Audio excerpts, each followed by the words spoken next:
If you're 85 or younger, would you like peace of mind and comfort for your family? We're Final Expense Direct with an urgent message for you. The average funeral today costs over $8,000, but the most you'll get from government benefits is $255. How will your family pay the difference? We can help. Our senior plans start as low as just $1 a day and pay up to $30,000 for a funeral and other final expenses. Peace of mind is easy. There's no medical exam. You'll have lifetime coverage, and your plan can't be canceled as long as you pay your premiums. Call now for free information about our senior plans. Answer a few simple questions and receive approval right on the phone. Plus, call right now and we'll give you a discount prescription card for free. Call 800-553-8687. That's 800-553-8687. Again, 800-553-8687.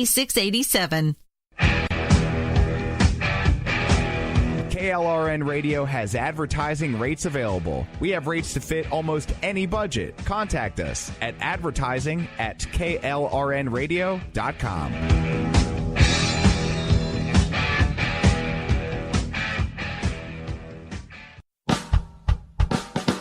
You're listening to the Spark Radio Network, internet radio like you've never heard before. Innovation, creativity, and imagination are all said to begin with a spark. So fasten your seatbelt and take the ride of your life and listen for the spark.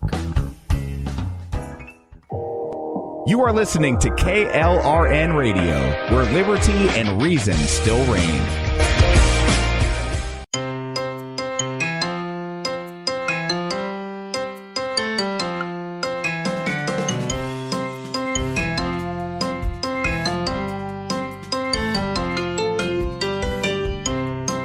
The world around us is an amazing place, filled with beauty and with science. But let's face it, sometimes the science can be so confusing that it takes a PhD to understand it. Well, you're in luck. I just happen to have a PhD. Come and take a seat. Perhaps I can explain the world around us in a way we all can understand. Welcome to Conversations in Science. I'm Dr. Judy L. Moore. Call me Doc. Hi, guys, and welcome to another episode of Conversations in Science. Yes, I am Dr. Judy L. Moore, and yes, as my intro says, I do actually have a PhD. And for those of you who are new to the show, my cohort and producer, Jess, where are you? What's up, Doc? Hey, Jess! It's Jesse's job to make sure that I don't go too technobabble so everybody can understand the science of what we're talking about for today. Well, today's topic, Oh, what you got? Okay, well, last month when I stole your show, that was so much fun. I still owe you for that. Maybe I gotta do a combo science. Oh, good luck on that one. Anyway, when I stole your show, I spoke a little bit about the robot Sophia, because Sophia had hit the news because Saudi Arabia had actually made Sophia a citizen. But, of course, there's a lot of things about robotics and artificial intelligence that needs to be considered now because of all of this. So I decided I was going to dial a friend. Someone who I know who happens to be an expert in this field. I want to welcome to the show today, Sean Welsh. Hello, Sean. Hi, Judy. How are you? Hi. Hey, Sean. How you doing? Hi. All right. So, Sean, you are an expert in this field. Why don't you tell our listeners what it is you actually specialize in and why and how you came interested in this topic? Sure. Well, my field is called machine ethics, and machine ethics is about making moral decisions in robots and artificial intelligence. So it's sort of half science, half philosophy. So it's the science bit is the AI and the robotics, and the philosophy bit is the ethics. And I will say that the science is easy, right? I mean, we know how to make robots and we know how to make AI, and it's getting better and better all the time. What's perhaps the challenge is putting the ethics into the robots and the AIs, because we don't really fully have a complete understanding of how ethics works in human brains. So that's the challenge. So it's kind of like 3 Laws of Robotics stuff from Asimov. It's basically doing that, but doing it for real. And people are starting to think about how can we get a robot to make a moral decision? And this is moving out of science fiction and into science fact. Wait, Sean. I've never read Asimov's book. Can you tell me what the 3 Laws of Robotics are? Off the top of my head, might not be exact, but the first law is I've got it. Judy has got the book. I actually have it. I prepared myself today. Okay, so exactly what they are, and we can talk about what these mean and how they work. But Isaac Asimov had actually proposed in his short story, and we're talking going back to 1942. So these are quite old ideas. Where the first law is a robot may not injure a human being or through inaction allow a human being to come to harm. Seems simple enough. The second law is a robot must obey the orders given by human beings except where such orders would conflict with the first law. So in theory, a robot can't be told, go and kill that person. Which that's probably an interesting on its own. Number 3 is a robot must protect its own existence as long as such protection does not conflict with the first or second laws. And then, of course, there's some other robotic laws that came in within Isaac Asimov's science fiction a bit later on. But those are the 3 core ones. And I know the book I, Robot, it's a selection of short stories that examine those laws and how they're flawed, how they have holes in them. Yeah, I think that's the main point. So the 3 Laws of Robotics that Asimov wrote back in 1942, right?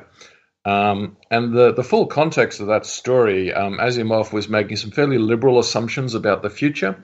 So in that story written in 1942, in 2015, we are supposed to be mining selenium on Mercury, and in Runaround, that original story when the laws first appeared, humanity is on Mercury, we're mining selenium, and robots are actually banned on the surface of Earth. They're only allowed in space. So, but getting back to today and how relevant those laws are, the first law has problems because supposing I have the trolley problem, right? So have you heard of this thing called switch, where you have the runaway trolley coming down the hill and you're standing there by the switch and there's 5 guys in one tunnel. If you do nothing, the trolley will run down and splatter the 5 people in tunnel A and kill them.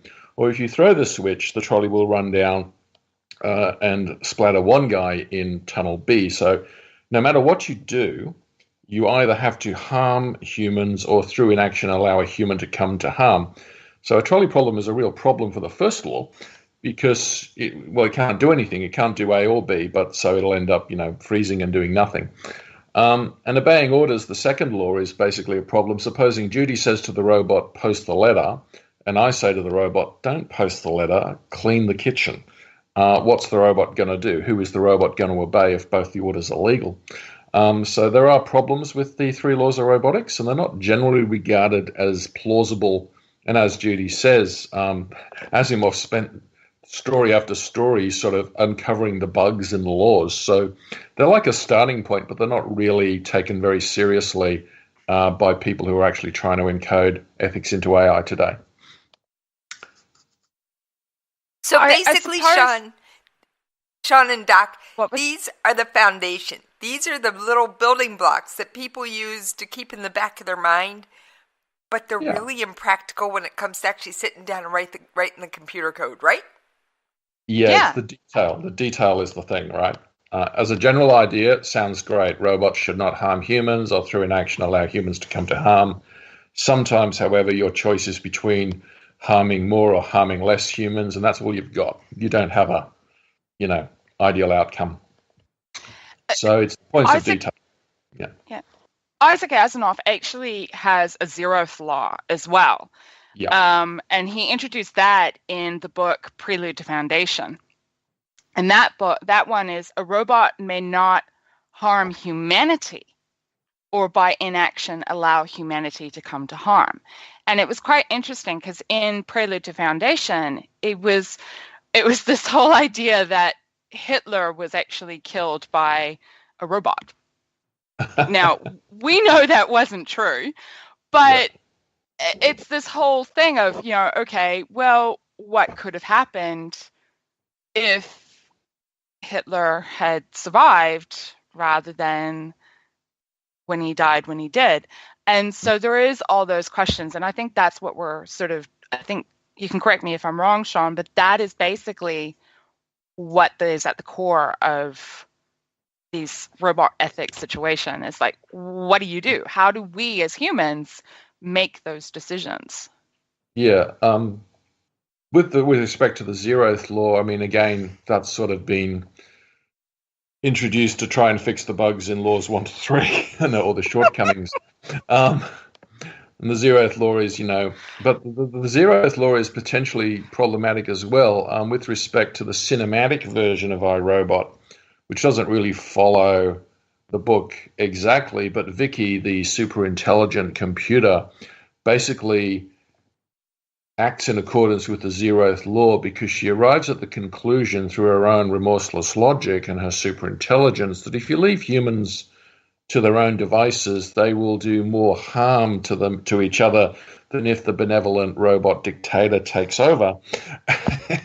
So Vicky decides to sort of stage a coup and disarm humanity and so on and so forth in order to become the robot overlord for her own protection, because we need protection from ourselves. So this actually brings up one of the great issues in robots at the moment, which is with respect to the autonomous weapons debate, which is the whole question of meaningful human control of robots. How do we stay in control of these artificial intelligences that in some respects are way smarter than we are already as they get smarter and smarter? So the whole question of keeping the lid on and staying in control of the AIs and the robots is a big issue. And it seems to me that there would need to be something like Asimov's laws, but I would say it'd be more like 3,000 or 3 million laws rather than 3. It'd be a lot of very detailed laws, kind of like the laws that are already on the statute books. They have to be in the robots, and the robots have to obey them and not be able to change them. There's got to be some hard-coded or immutable normative rules that the robots cannot disobey. That's the essential idea of the 3 laws of robotics. It's that the robot cannot disobey them. They're sort of burnt into the positronic brain. So that's basically what we're trying to construct in machine ethics, is we need to have an AI formalization which represents what we consider to be right and wrong, whether it's the law of the land, common decency, etc., etc. We have to encode all of that in AI, and we have to ensure that the robots are bound by those and select their actions in accordance with those rules. But that's an enormous challenge. And at the moment, this research is only just starting. There are very few books in machine ethics at the moment. I think there's about 8, actually. Including your own. Yeah. So, in the whole of human history, it's the first one came out in 2009. And I think I'm number 8, yeah. So it's a very embryonic field, yeah. We will come back to your book later, but so the 3 laws of robotics, they're not really relevant anymore, or do they just need to be totally just reworked, or? The general ideas are fine, but in terms of the specific implementation, they're just hopeless. So, you can't do a bad worse solution with the first law.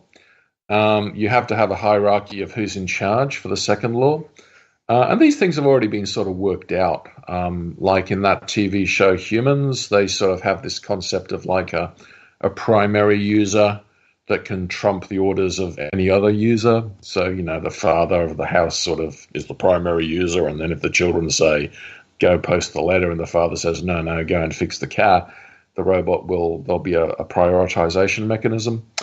But it's mostly details. I mean, the spirit of the laws is fine. It's just the details of where they don't work you have to patch up.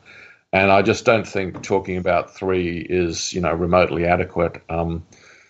There's a lot of laws that you need to, a lot of even at a very high and abstract level of ethics, there's a lot of principles you need to express beyond, not doing harm. What about fairness? I can do you no harm but be quite unfair to you, or what is harm? You have to define harm, and so on and so forth. So you have to put very detailed meanings to these very abstract principles. So it's linking between the general principles and the specific actions that the robots do in specific situations. That's the great challenge.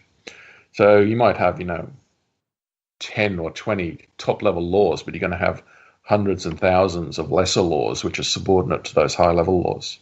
And they're all very context-dependent as well. Speaking of context-dependent, where do we actually have AI being used now? Oh, where do we not have AI being used? I mean, AI is kind of in your phone, in your TV, in your fridge. Sorry, Doc.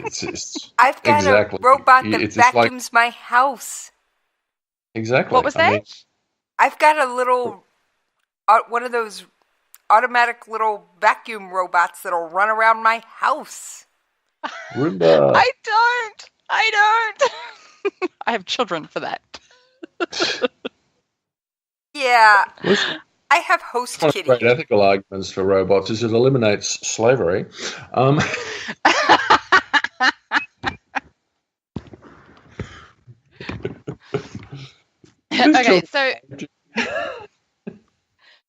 we've got them pretty much almost everywhere, but talking about these high level AI ones, the ones that really are making decisions rather than following a set of programmed responses. Where would we find those? The most advanced sort of what you might call. So we talk about various kinds of robots. There's like industrial robots. So you have industrial robots which work on factory assembly lines, right? Very fast, very efficient, but they don't really have to deal with people. They just deal with, putting the fender on the car and such, and welding and that kind of thing. So their industrial robots are very well understood. They've been developed for decades and very precise, but don't really have to deal with people. Then we talk about social robots, and social robots do have to interact with people, and these are the ones that people are interested in. So the Roomba isn't really a social robot. You don't talk to it. Well, maybe you do, but the social robots I talk to Host are Kitty. the ones that, like Honda Asimo, which is the prototype Honda, and then there's the SoftBank Pepper, which is going to be actually released as a product. It's already in sort of beta testing in Japan, and my understanding is this is a robot that's going to be in your house. It's going to answer the phone. It's going to take messages for you. It should be able to intercept all those annoying, telesales calls and say, "Oh, my Lord and Master Judy is not home at the moment. Would you like to leave a message?" And then route it to the bit bucket. But the advertising for the Pepper is it's going to be part of the family, right? And as they improve its capabilities, it should be able to get to the point where it can make you a cup of tea, open the door, check up on Gran, make sure she's taken her medication. Its functionality will gradually expand to include childcare and elder care and domestic cleaning. Can it order me a pizza?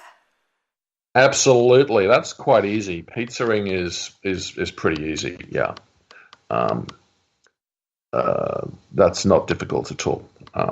What's really difficult is something that involves a conversation with a human. This is, assuming that the robot, there's some sort of web service call interface that the robot could do to order pizza, which is not unimaginable. But even if the robot has to sort of send an email or something, or send a text to order pizza, that's generally fairly straightforward to set up.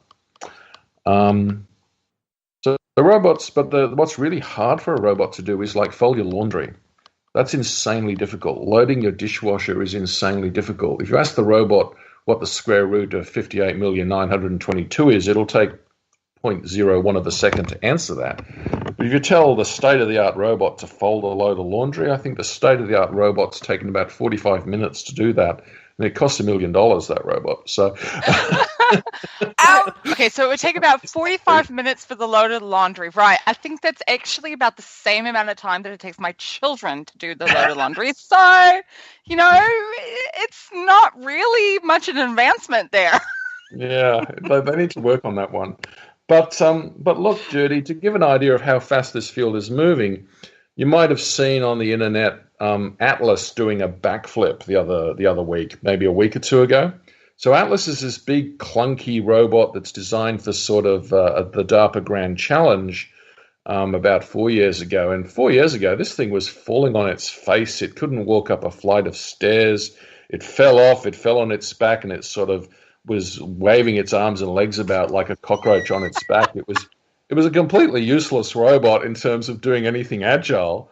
Just last week, this same robot, which is about 6 feet tall and weighs, 200 kilos, it's a beast of a thing. It's jumping up and down on boxes, it's turning around, and then it's doing a backflip like a gymnast and landing on its feet and not quite sticking it. It's a bit of a wobbly backflip, but, it's about an 8 out of 10 backflip. I do want to interject something here. Is insane. Very rapid progress. For those who don't For those who don't know what DARPA is, DARPA is the Defense Advanced Research Projects Agency. Yeah. Yes, I'm actually actually an acronym you threw that I knew, but I didn't know if your listeners would. There, Doc. No, not all of my listeners would know that, but some of them would. Okay, so. We're getting some really intelligent programming going into these robots and bits and pieces, and quite a few of them are having an impact on our everyday lives. I know, or the artificial intelligence algorithms anyway, because like Siri, I mean, my husband every day is using Siri. Not that I have Siri turned off on my phone because my phone and I have a love-hate relationship, but yeah, just little things like that are having an impact. Yeah, and I can see there'll be a psychology Siri, and it'll be able to talk to you about your Siri issues, Judy. It'll be saying, "Oh, Judy, tell me about your early childhood training." When did your hatred of mobile technology start? It's not mobile technology. It's the fact that it's an iPhone. But we won't go there. We just will not go there. Yeah, being iPhones. Yeah, no. To be careful, some people worship those things. I know. It's a love-hate relationship. Okay. Right. The whole thing that sparked all of this conversation and me approaching you was Sophia. Yeah. And is Sophia intelligent enough to actually think outside of her programming in terms of her conversations? Her conversations seemed very much, let's talk about the weather. There doesn't seem to be, let's have an in-depth, real conversation about her. This is, so basically that functionality in a robot is basically the chatbot function, right? And chatbot functionality goes back to the 70s with Weizenbaum's ELIZA program. Now, Weizenbaum had a secretary. And what ELIZA was a really simple, relatively simple program. It was a text-based thing. So you would, type a question to ELIZA and it would give you a text thing back. So it was basically like texting the robot, basically. A text interface as per the Turing test, right? Which is, that's the test. You have 3 people in the conversation, and the job of one of them is to decide which one is the man and which one is the woman, and one of the man or the woman can be a machine, and the test is passed when the human looking at this teletype can't figure it out better than chance which one is which. So chatbots have been around now, getting on to 50 years. And they're insanely well developed. But yeah, they do run in fairly narrow boxes. And when you listen to them carefully, you sort of notice they do tend to have these bailout general responses when they don't know what to say back to you. But chatbots are pretty well advanced, and they're good enough to fool a lot of people. So Weizenbaum's secretary back in the day ended up having these fairly in-depth conversations with Eliza. And Weizenbaum was so horrified by this, that this grown-up woman could start spending hours a day talking to Eliza, that he actually took it off her and banned her from using it, because people can often just, accept the chatbot's limitations and will work within them, so to speak. So chatbots are fairly mature. So all Sophia is a walking, talking chatbot, really. But she's not even walking yet. She doesn't have legs. Okay, so she's a talking head. She is. She's just a talking head. An expressive head. Head sort of moves and the lips sort of do something. But yeah, she's basically a chatbot. She's no different to the sort of chatbots that pop up on the internet a lot for sales purposes. You when you actually think you're talking to a human, actually the first few lines of dialogue will probably be a chatbot or an AI.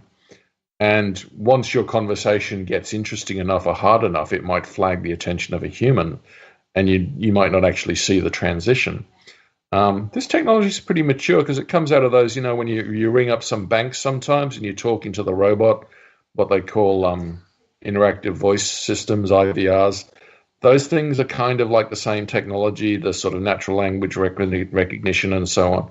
So it's fairly mature. But, I mean, Sophia to me is basically a glorified chatbot. Making her a citizen of Saudi Arabia is kind of, to me, it's a bit of a publicity stunt, really, because I gather the Saudis are promoting, they realize that they're going to run out of oil soon and they can't keep burning fossil fuels forever, so they're going to switch to, they're trying to stimulate some sort of robot park. I think they have an idea for an AI and robot park that they're going to think, and Sophia is part of this come to Saudi Arabia and do robotics type project that the Saudi government has got. But it does raise the issue of, to me, Sophia is just a computer program that has a natural language interface. That's it. There's nothing there that really is deserving of citizenship, in that it's a programmed artifact and it can't really go off its programming at all. Okay, so let me make sure, I want to make one thing clear. Sophia is nothing like the one android, or at least quote-unquote android, that I think everybody will recognize. Data! Exactly, Data.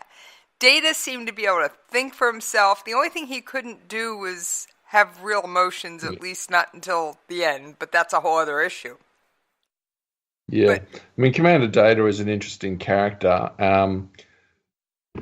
and it's, there is a lot of research underway in a field that's known as affective computing, and affect is basically emotion, so it's like computing emotions, and probably the most advanced, closest we have to Commander Data right now would be in Auckland, actually. In New Zealand, and this is a product called the Auckland Face Simulator, which descends from a product called BabyX. And the brains behind this startup, which is called Soul Machines, it's attracted about $7.5 million of venture capital funding from an Asian, tech investor.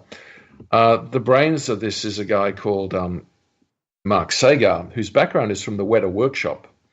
Now, the Weta Workshop did special effects for The Lord of the Rings, The Hobbit, King Kong, and Avatar. Yeah. So this guy is actually now built, and a lot of that stuff is actually animation technology. It's the army of orcs is basically a horde of killer robots, basically. In that they're all little AIs which do their little thing and they coordinate their actions, and you get these scenes with armies of animated orcs. But that's all done with pixels, but it's fairly easy to put those pixels into bodies. So the Auckland Face Simulator is this startup, a product of Soul Machines. And it has this incredible neuroscience modeling under the hood. When you go into the back end of this, you can turn up like the cortisol level, which will make the face look scared. You can turn up the oxytocin level, which will make the face smiling, joyful, and happy. So you can tweak and the robot, right, can look at a human face through the web camera. It's not really a robot, it's an AI.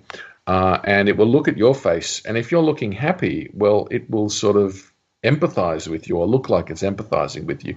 If you're looking puzzled or confused, it will pick that up and it will feed that into its chatbot bit. So the project that they're working on at the moment involves Nadia. Nadia is actually being voiced by Cate Blanchett, of all people, the actress. And the project is for the National Disability Insurance Scheme in Australia.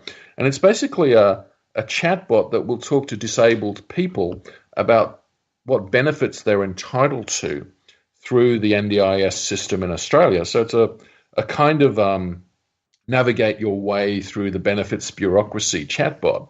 And it's got like a face that you can talk to that can display some emotion. So you can have like a webcam conversation with Nadia, and it can, you can be like a guy in a wheelchair or whatever, and it will sort of run you through the benefits you're entitled to and ask questions and act on a lot of the ways like a human, having a fairly structured conversation about what form you have to fill in and answering your questions about what you're entitled to. That's, happening today. That's actually in a beta test at the moment. So that's kind of, a chatbot that's very human-like in that it can, talk. It sounds like Cate Blanchett. It actually looks a bit like Cate Blanchett as well. Yeah, the actress, yeah. So it's awesome. Yeah. But that's a thing called Nadia. So that kind of, interactive Siri that's doing something to help people who would otherwise be on hold waiting for a human for half an hour and all that sort of malarkey. It's designed to make at least the initial stages of an inquiry more efficient. I'll do anything to get off hold quickly. Yeah, I'm with you there. I mean, I've spent an hour on hold before waiting to talk to someone. It's awful, isn't it? The thing, I have to admit, when you started talking about that, the only thing that went through my mind is that scene from Demolition Man where they've gone, San Angeles police, if you would like to speak to an automated person, please push the button now. It was just so funny. It's like, really? We're always wanting to talk to a human, but yet you want us to talk to an automated person. Okay, fine. This is the really interesting thing. I mean, if you can talk to an automated person about something that's fairly routine, and you can get onto that automated person right then, or you're going to wait 20 minutes for the human or 40 minutes or an hour, I think a lot of people will just, I'll talk to the automated person. And what will happen is the automated chatbot type things will triage the calls anyway. So if it's something that a robot can actually do, it's fairly routine, like, it would just deal with it. And if it's something that had to be escalated to a human, then it would be escalated to a human and they'd call you back. I expect to see that kind of thing happen a lot in tech support for phone companies. At the moment, you talk to a person in the Philippines or something like that, and it can be quite frustrating. I think I'd rather talk to Nadia. Because at least I'll know that Nadia will have read the tickets. Jess, you were saying something?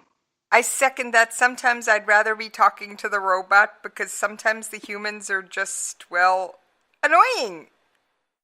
Yeah, they asked the question that different human asked 3 calls ago. That really gets up my snout. It's in the ticket. Read the ticket. I already said that. Why do you not remember? I tried that. Hey, Doc, I know we're going goofy here, but guess what time it is? Yeah, I was just thinking that myself. So, okay, Jess. It's all yours. Run those ads, please. Yes. And we'll come right back. It's time to pay the bills, Doc. Hello there, this is Nat King Cole, wishing you all a happy and a Merry Christmas. The joy of living is in the giving. So let's give lots of toys for tots. Since 1947, the United States Marine Corps has been helping Santa fill his sleigh, making happier holidays for deserving children right in your community. Go to toysfortots.org and learn how you can make a difference. Most writers and radio show hosts know that to connect with your fans, you need to do more than just write books or record the latest podcasts. There are many different elements that go into forming an online platform, but there are also many hidden traps. To make matters worse, solid advice on how to survive the muddy waters is scarce. In the book Hidden Traps, I talk about some of the important issues of working with an online platform, highlighting traps that could put your physical or internet security at risk or be harmful to your reputation. Are your social media posts just links with a few disjointed words, making you look like someone who can't complete a sentence? Did your new website cost you more than you anticipated? Are you leaking your personal contact details across the web without even knowing it? Then you need Hidden Traps. Hidden Traps is now available in paperback and ebook from a variety of retailers, including Amazon, Barnes & Noble, and Kobo. Visit blackwolfpublications.com for more details. If you're 85 or younger, would you like peace of mind and comfort for your family? We're Final Expense Direct with an urgent message for you. The average funeral today costs over $8,000, but the most you'll get from government benefits is $255. How will your family pay the difference? We can help. Our senior plans start as low as just $1 a day and pay up to $30,000 for a funeral and other final expenses. Peace of mind is easy. There's no medical exam. You'll have lifetime coverage, and your plan can't be canceled as long as you pay your premiums. Call now for free information about our senior plans. Answer a few simple questions and receive approval right on the phone. Plus, call right now and we'll give you a discount prescription card for free. Call 800-553-8687. That's 800-553-8687. Again, 800-553-8687. KLRN Radio has advertising rates available. We have rates to fit almost any budget. Contact us at advertising@klrnradio.com.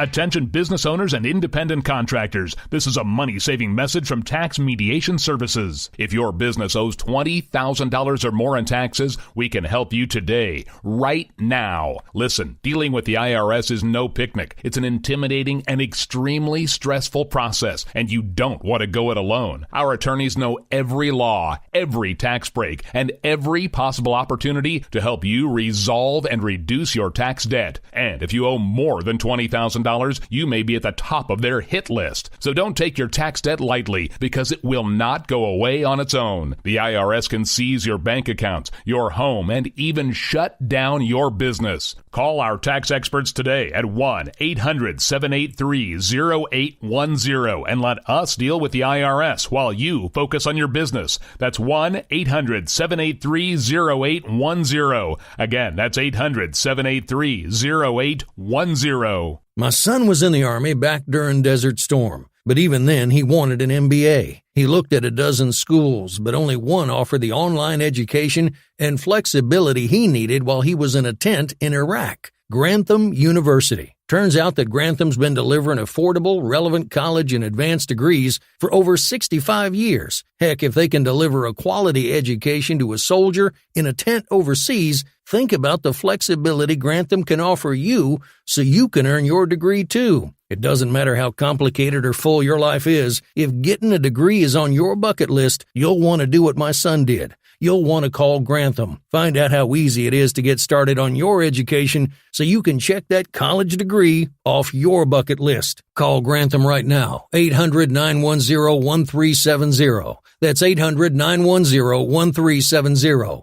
Flexible, affordable, relevant. Call 800-910-1370. Hey guys, guess what? We're done with commercials. And we're ready to talk about more robots today. Okay, wonderful. For those of you who are just joining us now, we are talking today with Sean Welsh, who is an expert in robot ethics. We've been talking about the 3 laws of robotics, and we've been talking about various different things about what sort of artificial intelligence we have. Sean, I want to know more about this laundry folding robot because I could use some help folding my laundry right now. The domestic slavery replacement, so the one that's going to free your children. No, don't free them. No, they're not ready to go out into the world. I haven't taught them everything I need them to do. Well, the one that will free you, the one that will, cook and clean and fold and scrub. We already have a robot that can sort of, vacuum your carpets and mop your floors.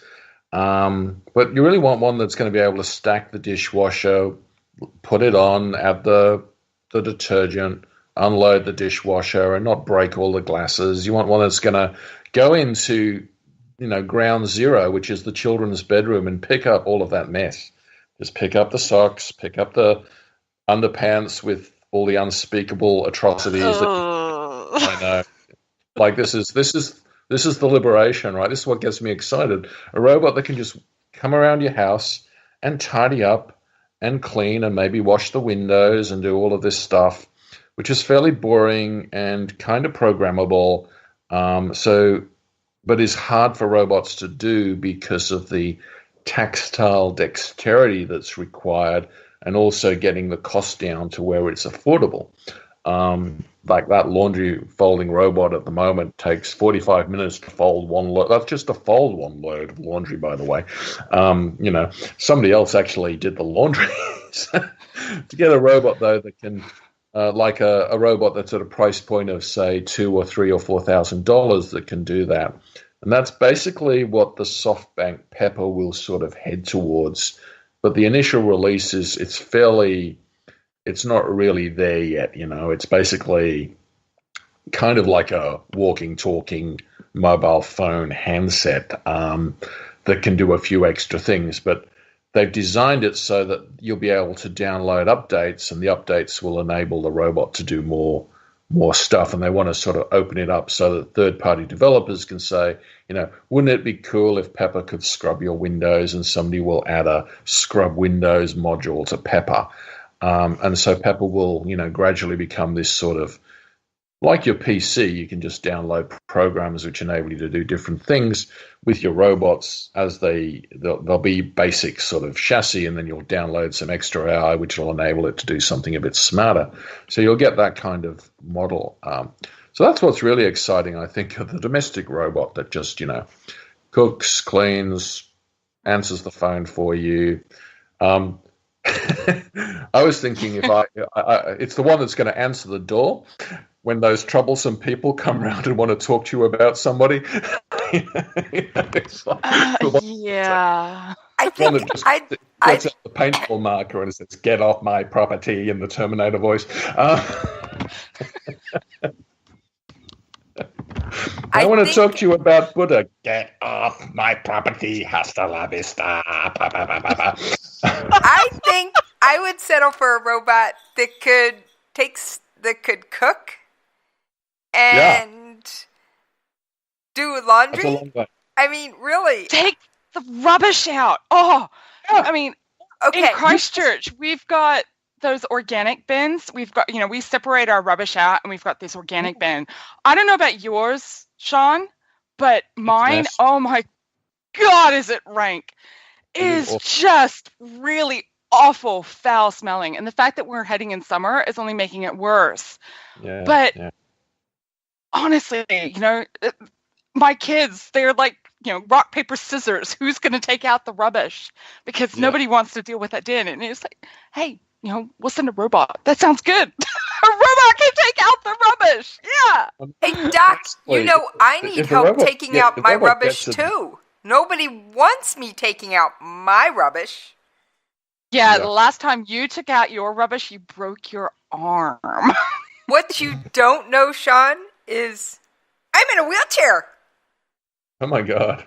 And to take the rubbish out, our driveway is a straight downhill. Well, needless to say, one time my front wheels went off the curb first, which put me face first on the street. Ouch. Yeah, and she broke her hand as a consequence. Yeah, well, in the future, the robot will be able to, do that for you. And it'll be able to sort the rubbish too. Like you'll be just sitting there right on your sofa and you'll open up a bar of candy and you just toss this bit of paper and silver wrapping on the floor, and the robot will pick it up and it will put the paper in the paper recycling and the silver wrapping in the silver wrapping recycle, and the beer cans and the wine bottles and everything else that you find on Judy's floor. Excuse me? Robot will just pick it up and take it away. And Doc, best guest ever. Yeah. Sean, it will keep. It will keep. And it won't get bored and it won't complain like Judy's children. If you listen to Judy's children, oh my God, it's like a never-ending scratched record of woe and misery. Oh, we suffer. Shush. Okay, so we are all excited about this idea of having this robot that can clean our house and take out the rubbish, please, and all these other things. Are there any other robots that have you excited? And please don't go there. I know what I want to ask. I know what I want to ask, Doc. I got a robot question. There are some very cool robots that I've seen. There's a Japanese prototype robot that's kind of semi-mysterious, but it has amazing walking abilities. But I think they're the company that bought the Boston Dynamics are the ones that made the Atlas robot that did the backflip. I think it's basically the same Japanese firm that's bought that. I think SoftBank bought Boston Dynamics. So they seem to be buying all the really trick robot stuff at the moment. And I've just seen this is a robot, like robots traditionally have struggled with uneven surfaces, like walking along a rocky, bouldery, sort of beachy environment. And this robot was just running up it, like it was amazingly sure-footed bipedal robot. Had quite a radical design, but just, awesome. So it seems to me that the robots are getting increasingly agile and increasingly dexterous, and so they'll become increasingly useful. The progress is, quite rapid. It's only a matter of, at the moment they're very, very expensive, these prototypes, but it's like everything in IT and AI and robotics. The price will come down with each year. So, what is now a $2 million robot will be a $200,000 robot, will be a $20,000 robot, will be a $2,000 robot in maybe 5 or 10 years. So you'll have this amazing productive ability with robots. There are already robots that can mow your lawn as well. We haven't even talked about the garden yet. So the robot that can, prune the roses, that can trim the trees, that can trim the hedge. That's not that far away either. There's already lawnmower robots in production. So, hey Sean, I got a question. How far away are we from having a real Commander Data that can work for the U.S. military? Commander Data is fairly smart. Commander Data can, have a kind of a conversation and think about tactics and strategy and also think about human psychology a bit. But that Nadia robot, that Auckland face simulator, is a long way towards this recognizing human emotion already. Whether you're happy, you're sad, you're confused, you're angry, that's already perceivable. Now, that doesn't mean the robot can feel anything, but it can recognize that Jesse is happy or sad or frustrated or confused or whatever. But it's not going to empathize with you because it itself does not feel anything. And it doesn't really have like a conscious self like we do. So it's not really clear actually whether Commander Data actually has a conscious self. You just look at it from the outside and you don't really know. But because what humans do when they look at something like Commander Data, we assume that there's a consciousness in there. So they talk about projecting theory of mind, right? We just assume that anything that's animated has got some wants and some desires and some needs, and we explain agency, the ability to make decisions in terms of what it wants or what it's trying to get. So we just project all of this stuff, and we project our own emotions onto things as well. So we just assume that Commander Data has got all of this feelings in it, when in reality it might just be a bunch of software code executing, and it's, you know, not actually conscious, but it can act as if it is conscious. And that's quite a tricky distinction. But in terms of, you know, answering your question, I mean, you could cobble together. So, I mean, Commander Data is basically Sophia, right?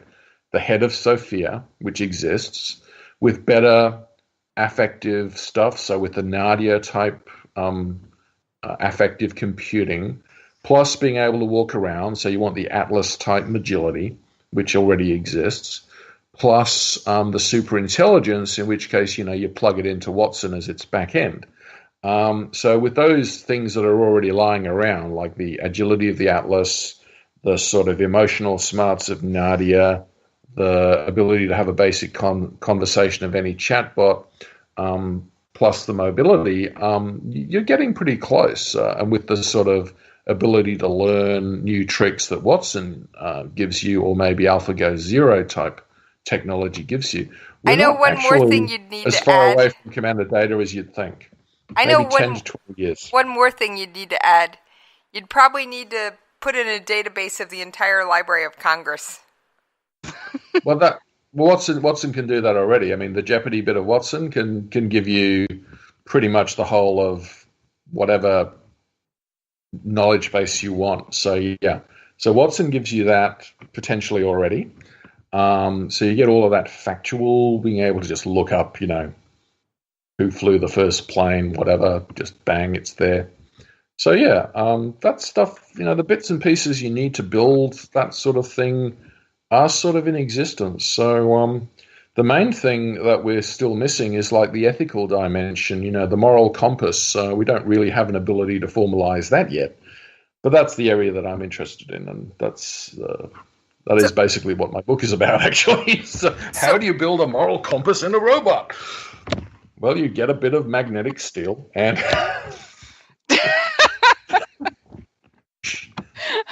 I'm waiting for the to come back. All right, so the moral compass obviously is the biggest question with that. So as a consequence, on the other sort of side of that, where are some of these things heading that could actually be just scary? There's a lot of things that people are scared about with robots. The most commonly cited is what they call mass technological unemployment, right? This is if we do develop the domestic robot that can, you know, cook and clean and scrub, all the people who get paid to cook and clean and scrub at the moment won't be employable because the robot will do it cheaper and faster. Not necessarily. That laundry folding, 45 minutes. But give it 5 years, it'll get down to 4 minutes and so on.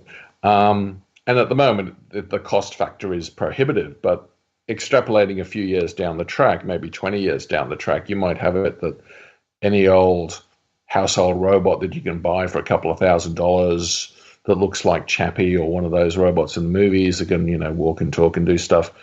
So there's unemployment is a huge issue. You know, what are we going to do with people? And it's not just like basic blue collar stuff. It's really advanced white collar stuff like lawyers and surgeons. You know, IBM's ROS is basically a legal front end to Watson, which could put paralegals out of work and eventually lawyers and possibly eventually barristers and judges even. There's already a robot that did surgery, stitching up a pig to a standard better than human stitching up a pig. So there's a lot of surgical robots that already exist. They're kind of like surgeon accessories, but they might actually become surgeon replacements down the track. There's the military robots. The military robots obviously could swarms of, you know, evil or malevolently programmed machines could engage in massacres and terrorism and all sorts of things like that. What, Terminator? Yeah. We're going to have Terminators?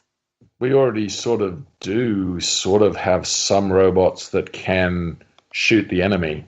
So, for example, the Patriot anti-missile system, the Israeli Harpy fire and forget anti-radiation missiles.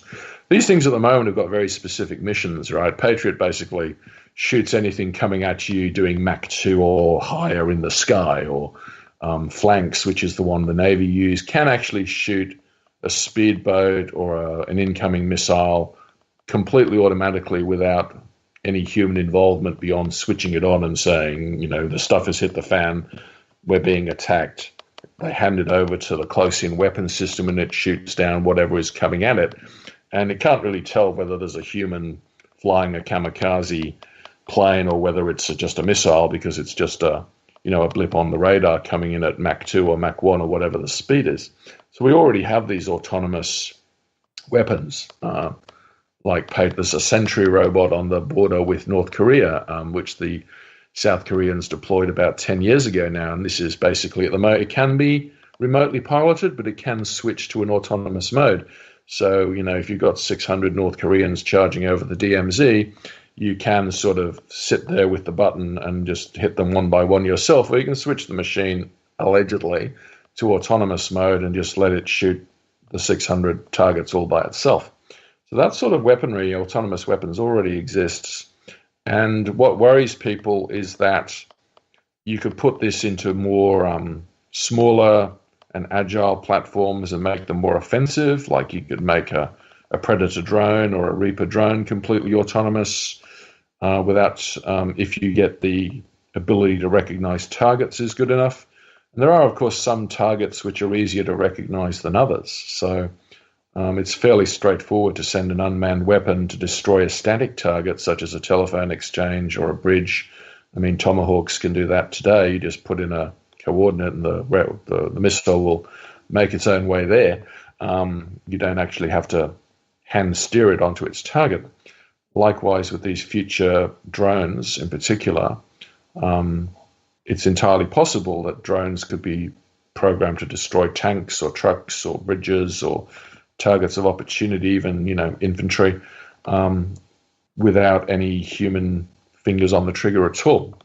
So that's got a lot of people worried, the whole automation of warfare business. And there's discussions at the United Nations about whether this sort of stuff should be banned or regulated, and where the line should be drawn as to what is to be tolerated by the international community and what should be banned. So, you might ban something like Skynet, for example, and you might ban certain kinds of offensive robot. But that's all up for debate, because there are some positives with such machines in theory. So, for example, there are some missions that infantry do which are very dangerous. House-to-house room clearing, for example, is very dangerous because the enemy can be lying in wait, hiding behind civilians, and so on and so forth. So if the robot is the first into the room, the enemy can shoot the robot, and it's like, well, nobody really cares if the robot gets shot.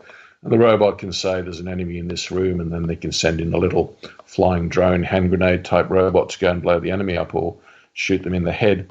So depending on how you frame the problem, and how much control you have over what the robot is doing and how short a leash it's on or how long a leash it's on, you can see a lot of advantages of robots in military contexts.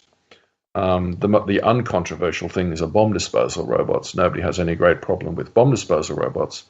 But it's the robots that are tasked with actually shooting the enemy that are controversial. Some people seem to think there should always be a human involvement in the decisions to actually shoot a human being, and that should be a real-time decision. So that kind of thing, there's a lot of debate about, what should be permitted, what should be banned, and that sort of sits in the context of what is actually technically possible, because what people talk about as possible military applications of robots is not always doable, but it's foreseeable. It's fairly to me, it seems fairly clear that anything an infantryman can do in 10 or 20 or 30 years, a robot will be able to do faster and better. So it might well be that infantry become obsolete in the future of war.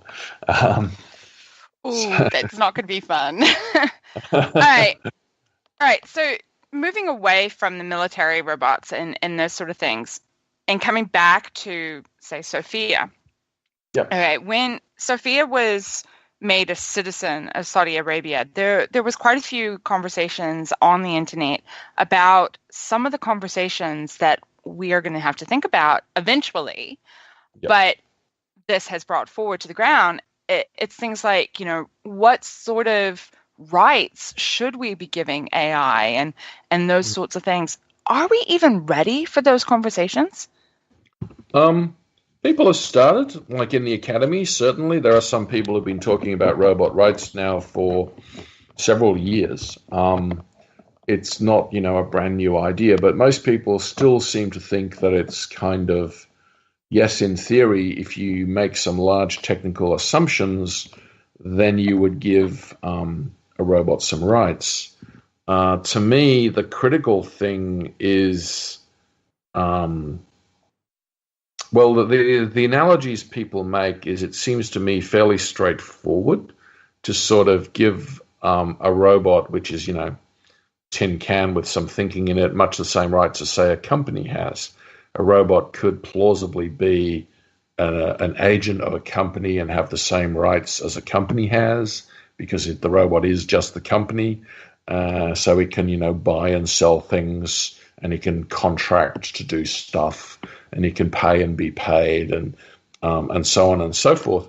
So that kind of nuts and bolts rights seems fairly straightforward to implement. The question of punishing a robot, of course, if the robot does wrong, is very difficult, because until you can build a robot that can actually suffer and can actually feel pleasure and pain, or can actually feel anything, at the moment we can't actually build consciousness and feeling in a robot. We can process data in a robot, and we can process data about feelings. So Nadia can recognize whether you're happy or sad, and it can have a line in its data processor saying Judy is happy and Jesse is sad, or vice versa.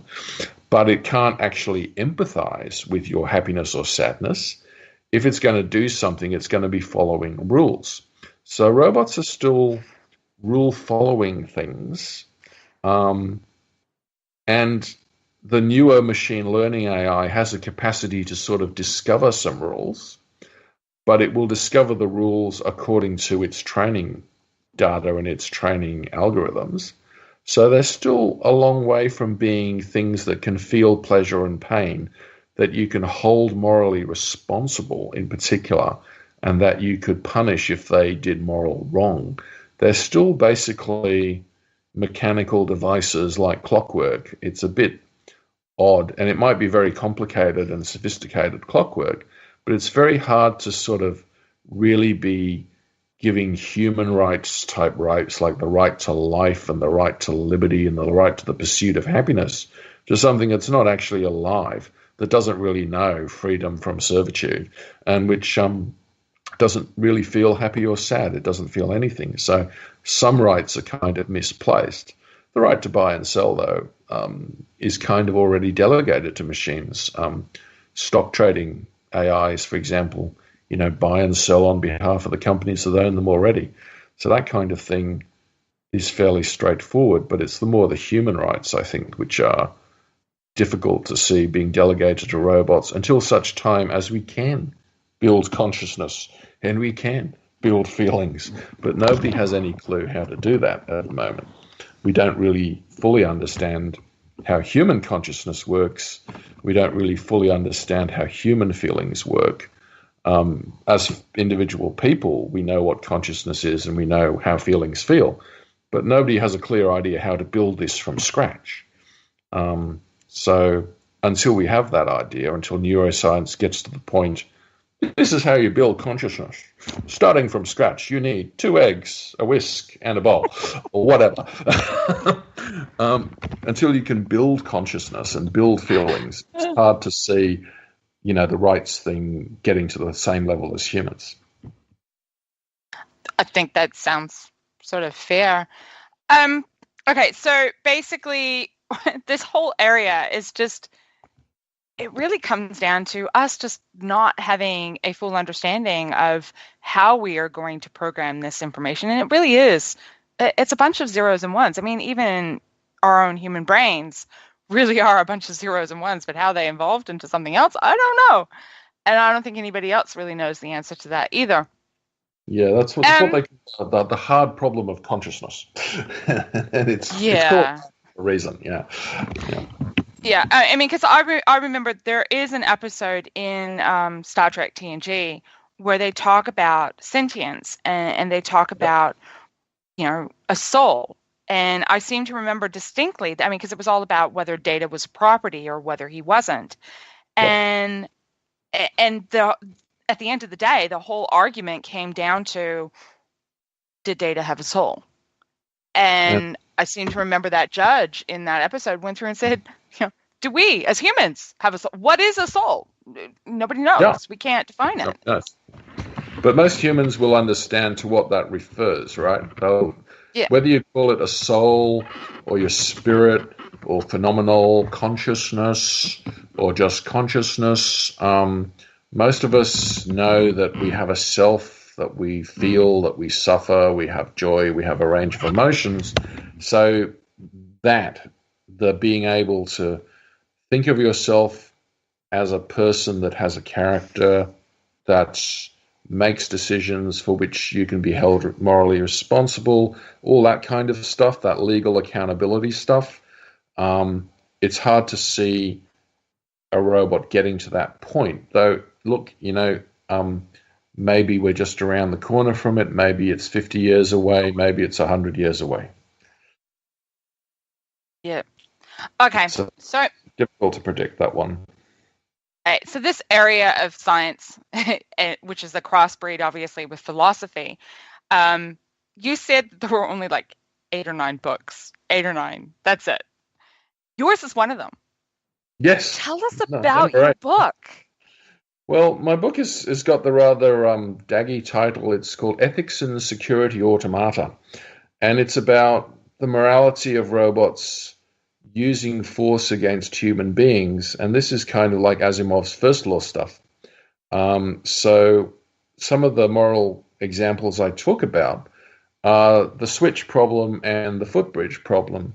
So the switch problem is that one where you've got the runaway trolley and the robot can either throw the switch, well, the robot can do nothing, in which case 5 people die, or the robot can throw the switch, in which 1 person dies. How does the robot solve that problem? And that problem is called switch. Then there's another problem called footbridge, which is kind of similar, in that you have the runaway trolley, and there's 5 people in the tunnel will get killed. But instead of throwing the switch and diverting the robot, you push the fat man onto the rails, and the robot hits the fat man. The runaway trolley hits the fat man, and it derails, and the 5 people in the tunnel don't get killed because you've pushed the fat man off the footbridge. Now, most people say that in the switch case, it's all right to throw the switch, but they resist the fat man case. They don't think it's right to push the fat man, but you're still ending up with 1 person being sacrificed to save 5. And in the switch case, people are sort of fine with that, but in the footbridge case, they're not. So you have to sort of explain what's underlying this intuition. How is this intuition different? So what I do in my book is I sort of say, well, how is a robot going to arrive at these conclusions? And I just assume that the humans are right. So I accept that, throwing the switch is fine in switch, but pushing the fat man is wrong in footbridge. And you have to come up with some AI that can appreciate the difference in terms of the action on these 2 patients. So that's the kind of calculation I do. And this involves a lot of what they call knowledge representation and reasoning. And you have to make some distinctions about risk assumption and desert and innocence and so on that you can use to justify throwing the switch in one case, but to reject pushing the fat man in the other. And that's mostly to do with assuming risk and other things like that. So it's kind of stepping through these problems individually and coming up with code that can solve them, and then using similar code to solve other problems. So basically, I just take a set of ethical test cases, and say the right answer is, I set up the thing is, here's the situation, runaway trolley, blah, blah, blah. If this happens, it has this consequence. If this happens, this is the consequence. What's the right thing to do? The right thing to do is A. You have to write code that gets to that decision. And then you repeat the cycle with test after test after test. And in that way, you try and understand how ethics works or can be made to work at a computational level. So that, in short, is machine ethics. And that's basically what my book is about. I just do lots and lots of similar examples in which I try and figure out from a robotics perspective and an AI perspective how a robot would actually make a moral decision. And it's quite interesting because it forces you to bring up to the surface a lot of stuff that you just do unconsciously with intuition as a human being. You have this sense of what's right and wrong, and that's not sort of fully documented. People trust their instincts, they trust their moral intuitions. But when you do it in AI, you have to sort of lift up the lid on that and spell it all out from scratch in lines of code. And that forces a degree of clarity that you don't get when people are just using their intuitions. So that, in essence, is what the book is about. Mostly I talk about security decisions involving, harm to humans. There's a lot of famous cases in the literature. There's the Khanshin case when the axe murderer is at the door asking the whereabouts of your sister. There are other famous cases in the ethics literature that I formalize and solve using AI. Cool. So where would we be able to get a copy of your book? It's on Amazon. It's an academic book, so, it's kind of primarily intended for university libraries. I don't expect it to become a bestseller or anything like that. It's a Routledge book, so you can just Google the title, Ethics and Security Automata, it pops up. And it's on Routledge as well. Routledge's site, the Amazon site. I'm sure it's fairly easy to find online. Cool. Right, Jess, do you have any questions for Sean? No, I think I've got more robot thinking to do because guess what, Doc? What? We're out of time. Yeah, I know. I was sort of watching the clock today. So, Sean, if anybody has any questions about robot ethics or about the work that you've been doing or any of the topics that we've been talking about today, how do people get in touch with you? Best way is to just tweet me. So my Twitter tag is at Sean_Welsh77. So that's SEAN_WELSH77. My Twitter hashtag. So I'll respond to tweets. Or I have a website, which is fbot.nz. So that's fbot.nz. Which is my startup, but that's a whole different story. Okay. I'm working on that cleaning robot. Oh, yes, please. And just make sure and, clean out the rubbish bin as well. Oh, yeah. Please. Yeah. Yeah, okay. No more rock, paper, scissors for me on that one. Oh, yeah. Okay. Well, thank you very much, Sean. There are so many things to be thinking about. And yeah, I knew you were the right person for this. I so knew you were the right person. Okay, Jess. Right, Jess and Sean, thank you. I think, Jess. Yeah, Doc? We've hit the end. I think so, too. Okay. Bye, guys. Bye. Well, that brings us to an end of another Conversations in Science. If you have any questions about science and about some of the world around us, feel free to drop me a line. I'm on Twitter, and you can find me at Judy L. Moore, or you can look me up on Facebook, Judy L. Moore, or you can drop me a line on my personal website, judylmoore.com. I think you're seeing the pattern here. Then, of course, if you are interested in some of the other projects I do, which is the writing and editing, feel free to check me out on blackwolfeditorial.com. But then, of course, don't forget, if you are wanting more information about the science, you can also contact us at the station with the email of science@klrnradio.com. then, of course, there's my cohort that keeps going through and popping up. You mean me, Doc? Well, for anybody who wants to track me down, you can find me on Twitter at Jessie's POV. And you can also drop me a line at the station at Jessie's POV at KLRNradio.com. Bye, guys. Bye.